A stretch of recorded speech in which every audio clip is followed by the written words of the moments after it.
Composing Gloves here. Today we're going to be checking out the Harmonic Engine inside of Pigments. It's an additive engine. When you play a note, it generates 512 if you turn off the default limit and boost it to 512 sine waves. So the sound is actually 512 sine waves. You can tune all the sine waves together. You move them to coarse knob.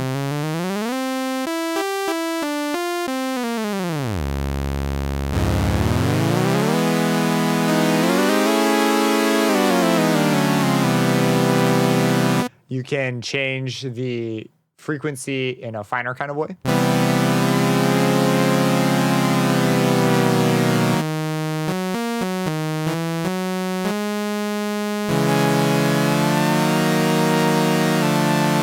And you can even do neat things with quantization, where if you modulate it with, say, an LFO, and you give it specific notes that it's allowed to hit, such as a scale. This one will sound a little more boring. And you go ahead and modulate the coarse value.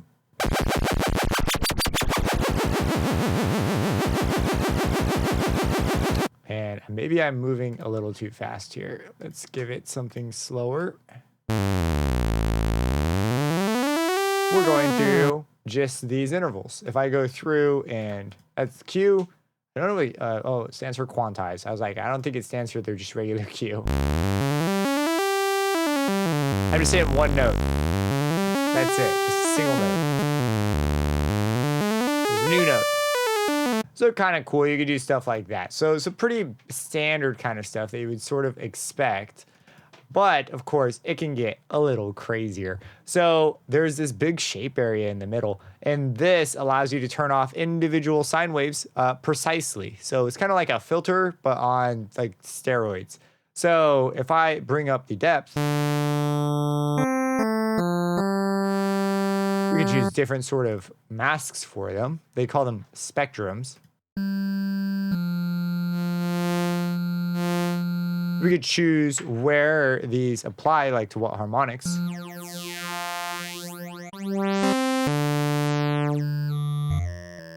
We can morph between two. Here's B, here's A, two spectrums. Give it a higher depth. Makes them more like, they just totally disappear. This might not always be the best idea because there is another thing we could mess with. If we give it a few, we could look at just a couple of these via a window. So we could give it a size, like maybe we make it like, a decent size. Let's look at a couple partials. And we could change where this window is with the position. It's this white thing. We can boost things that are missing. We go up to 60. It caps out with things that are already loud. So you can't like clip it or anything. So if we don't do the depth so bad here, you bring it down, but not too much. You get a little more to play with. And this makes some spectrums a little bit better for this kind of thing. And that's not the only thing the window can do, though. If you give it a window, we're looking at a couple things via our little window of partials. And we have a position. We've gained them up. Maybe we take this back. We can FM only those partials. Now, you can kind of hear it here. They're kind of soft. Maybe we boost them.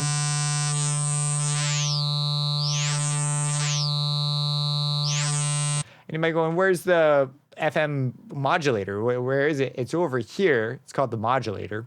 And we could choose different waves. We could choose a ramp. Maybe we choose a smaller size. Bring it down.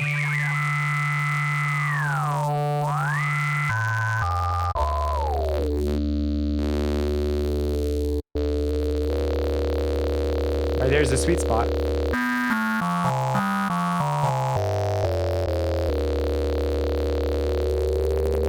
up the window. Change the position. So we could do things with this modulator that are pretty cool. I mean, these are just, we have noise. These are kind of messy to do FM with, but you can do all kinds of neat things that are kind of special things. And you got like tuning. You can do like your ratio, absolute relative.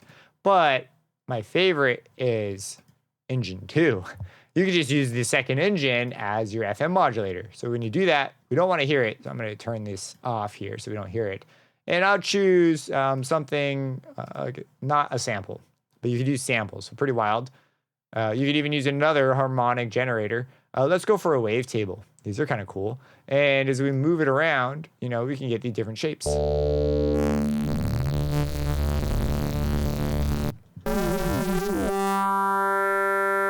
So maybe we grab an LFO and we make this pretty slow and we assign it to move the position around. And then we find something that's got something interesting going on and we restrict its motion to be a little itty bitty guy.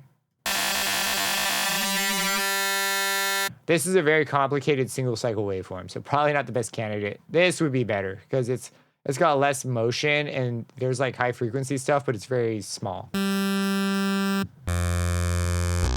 So here we could actually probably have this move quite a bit more.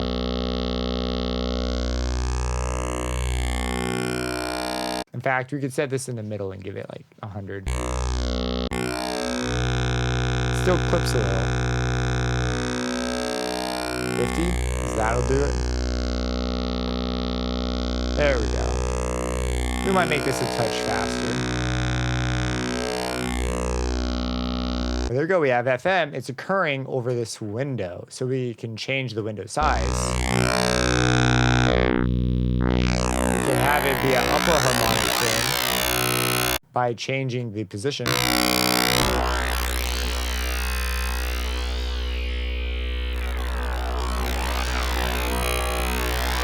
And we have FM capabilities. We could take it a step further. If we go over to cluster, this one's a bit different. I guess so it's not a step further, but a completely different direction. If we play a note and then we change the position of the window, right now it does nothing because we have no density. So if you bring the density up, harmonics will be pushed closer together. These, I call them harmonics. They're called partials here. They're sine waves. They'll be pushed closer together. Like that, in the little groups.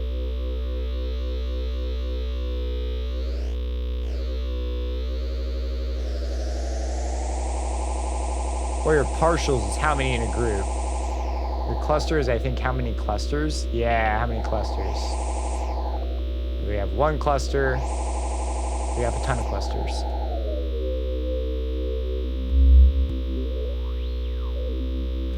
Now we still have access to modulation capabilities. We can come into the phase modulation.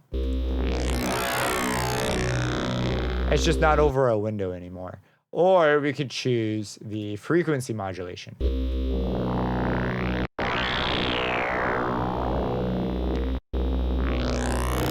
The ratio affects the ratio of the harmonics to the fundamental.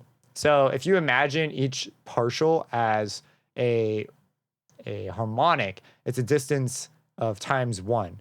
And this times distance, 1, will set that. Now we've messed it all up with this, so messing with the ratio is really gonna make things sound nuts.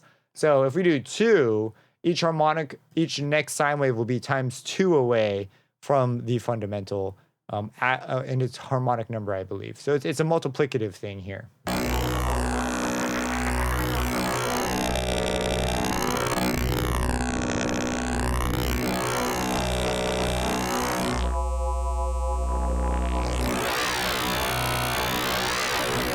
Now here, when you have so much high end, it can be helpful to filter it out. You could filter it out with the tilt. But since this is being generated after, this will only control the harmonics that are sort of in the mess of this modulation. So in this case, you will have to step outside of the Harmonic Engine and use a filter to try and get at that kind of a problem, because this is being generated afterwards. But anyways, that's the phase modulation. That's the shape. There's this parity option here. What this does is it allows us to control the odd versus even harmonics.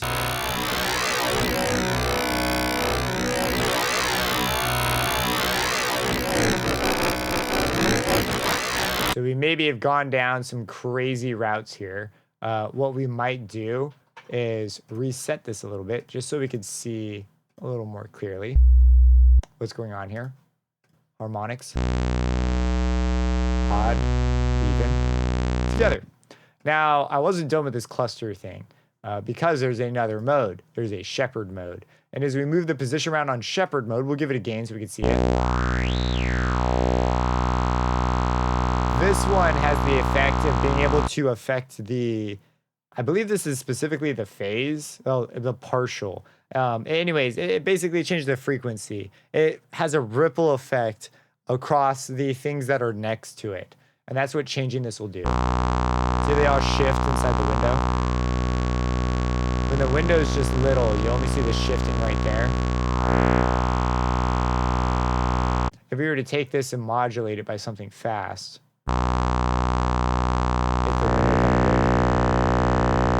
then how fast can we make these LFOs? There's got to be a limit, but we'll see. 200 hertz.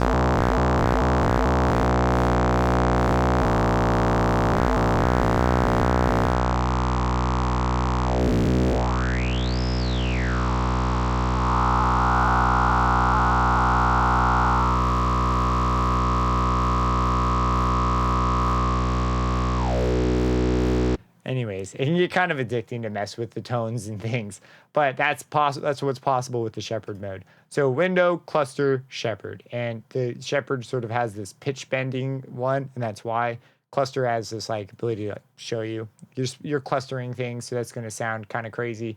And then window, I think window is typically the one you're going to want to use. Window and cluster are both cool.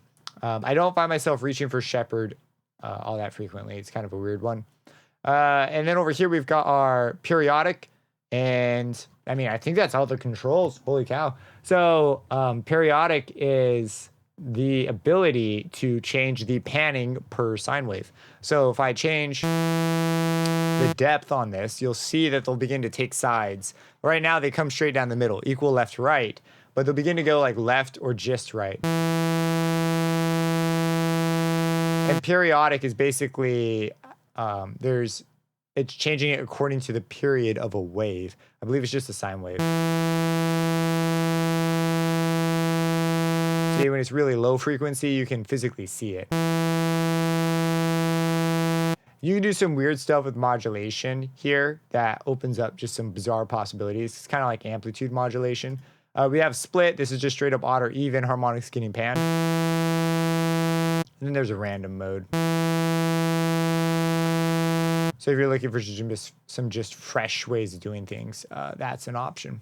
So that is the Harmonic Engine. There are 2 buttons at the top. The rest of this is like pretty straightforward. I forgot to bring this back up to 512. There's the ability to randomize the phase of each one. This one's more easily demonstrated if I bring up a piano roll here and write out some notes that are like quick. And we'll just make them short. We'll get rid of the periodic depth versus that. So right, when every sine wave is in phase, it's going to generate that saw wave. When their phase is randomized, instead you get this versus. This last button isn't one I grab a whole lot. What it does is when there's a quick amplitude change with the partials, they have a very resonancy kind of effect. So if I have, for example, a window that's being modulated by an LFO's position who controls a large gain movement, it sounds like really, really big because that transition is happening super quick. And this just limits basically how much that's allowed to happen. It's kind of just puts a damper on it. And it sounds like this. Yeah.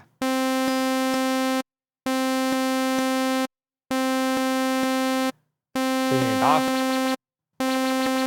It's back. Now here, it didn't sound like it made a big deal. If we increase the size, we should hear more of it.